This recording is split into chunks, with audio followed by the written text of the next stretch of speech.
Do you know the answer, yes or no? Reclaiming my time. You don't get to do that. No. The time belongs to the gentle lady.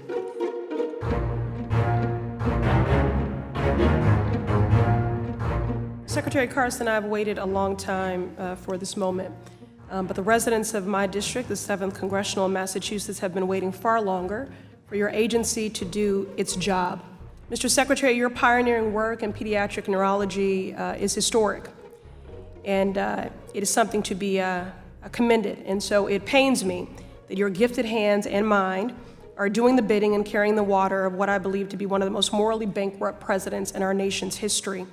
Increasing rents, evicting families. Today you are not here as a doctor or even as our Surgeon General, which I think might be better suited for your talents, but as the official tasked with leading the agency overseeing our nation's crumbling housing stock.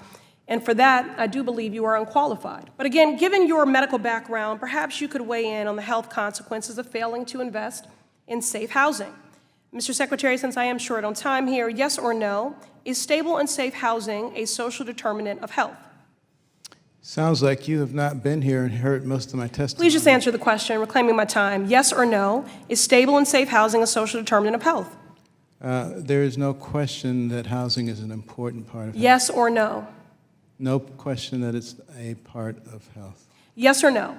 If left unaddressed, do you believe the substandard public housing conditions pose a risk to tenants' physical, mental, and emotional health?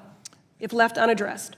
Yes or no? Can you ask me some questions yourself? You don't get to Stop dictate what reading my this line other of stuff? questioning is. Reclaiming my time. You're a very smart You man, can reclaim so it you all you understand the question. Please answer it. Yes or no, if left unaddressed, which I believe they are unaddressed because this budget does not reflect the need, do you believe the substandard public housing conditions pose a risk to tenants' physical, mental, and emotional health?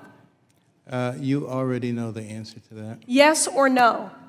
You know the answer. Yes or no? I know the answer. Do you know the answer? Yes or no? Reclaiming my time. You don't get to do that. No. The time belongs to the gentle lady. Colleagues across the aisle earlier were critical of the passion and even the outrage that we've expressed on this side of the aisle. I'd make no apologies for that. This matter is very, very personal.